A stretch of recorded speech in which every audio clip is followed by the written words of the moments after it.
Today, we're going to talk about understanding data and analytics in the digital era. First, let's start with just a quick overview of what is data, information analysis, and research, and how do they all fit together. Data are raw facts with no context on its own. So, the scores on an exam, weights of food, weights of individuals, sales, comments, types, descriptions, anything that can be used to describe something quantitatively or qualitatively in a description, even if it's how I felt about an experience at a restaurant.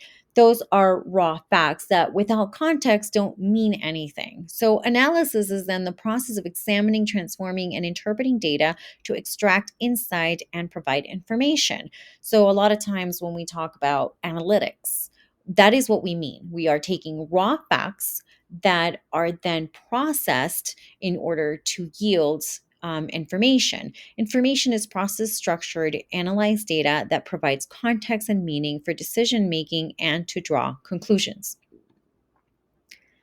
Research is when you have a question at hand and you use analytics in order to make a decision or reach a conclusion.